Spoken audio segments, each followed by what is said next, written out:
नमस्कार. आज फाल्गुन शुद्ध एकादशी. श्री तुकारामाची गाथामधला हा अभंग. विठ्ठल सोयरा सज्जन सांगाती, विठ्ठल हा चित्ती बैसलासे. विठ्ठले हे अंग व्यापिली हे काया, विठ्ठल हे छाया माझी मज. बैसला विठ्ठल जिव्हेची या माथा, नवदे अन्यथा आन दुजे. सकळ इंद्रिया मन हे प्रधान, तेही करी ध्यान विठोबाचे. तुका म्हणे याहो विठ्ठलासी आता, नये विसंबता माझे मज. संत तुकाराम महाराज आपल्या विठ्ठल भक्तीने सर्वत्र विख्यात आहेत. त्यांनी आपल्या भक्तीने अनुभवाने त्याला आपलासा केलाय. हा अनुभव आहे अर्थातच अध्यात्म क्षेत्रातला.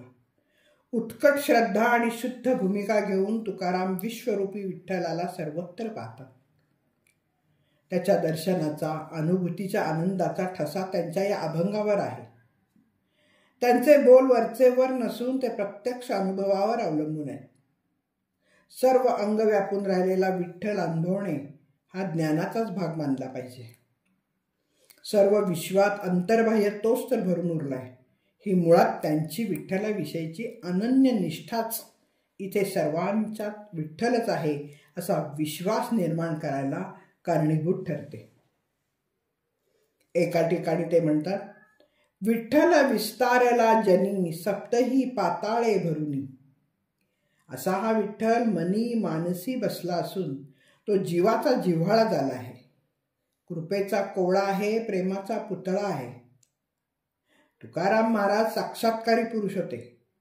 त्यांना दिव्य चक्षु लाभलेले होते आणि त्यातून त्यांना सर्वत्र विठ्ठलच दिसत होता. त्यामुळे विठ्ठल आणि त्याची भक्ती हेच खरं आणि शाश्वत आहे. या दृढ विश्वासातून विठ्ठल हेच त्यांचे जीवन होऊन बसले. विठ्ठल आमुचा निजांचा, सज्जन सोयरा जीवाचा. तो एकच एक विठ्ठल हा सुखमय आनंदमय आहे आणि त्याच्या चिंतनाने अविनाशी सुख मिळते. सर्व आनंदाची सृष्टी झाली आणि त्यांना हा देव जन्माचा सांगाती आहे असं वाटू लागलं.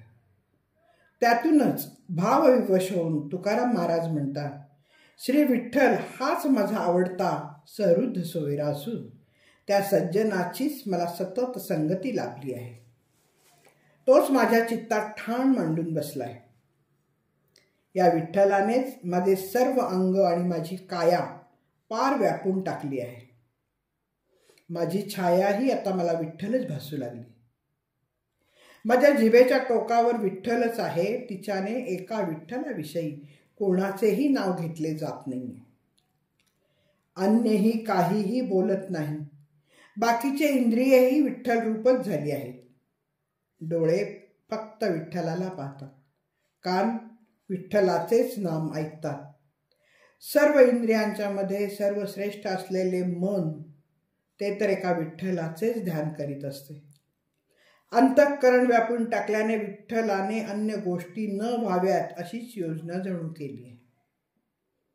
तुकाराम खरोखरीच विठ्ठलमय झाले आहेत. त्यांच्या शरीराच्या कणाकणामध्ये विठ्ठल भरला असून विठ्ठलाचाच गजर त्यांना फक्त ऐकू येतो. अशा स्थितीत काय करता येईल? तुकाराम म्हणतात, क्षणभरही मला या विठ्ठलाला विसरता येणार नाही. मी सर्वांगाने त्याच्या रंगात रंगून गेलो आहे, तद्रूप झालो आहे. श्री तुकाराम महाराजांची ही अद्वैतानुभूती आहे. त्यांचा देह ही चिदवस्तूची छाया झालाय. त्या मूळ विठ्ठलात वस्तूत छाया पूर्णपणे विलीन होते. हीच ती सायुज्यता तुकारामांनी ती आपल्या विठ्ठलाविषयीच्या अनन्य निष्ठेतून मिळवली आहे. त्यामुळे त्यांना विठ्ठल विश्वस्वरूप वाटे. तो आदी अंत मध्यरहित वाटे.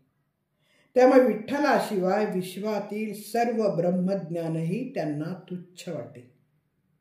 नामदेव महाराज म्हणतात, विटेवरी उभा दीनांचा कैवारी, भेटाया उभारी दोन्ही भाया. धन्यवाद. मी वाचक सौभाग्यवती पल्लवी कुलकर्णी. नमस्कार.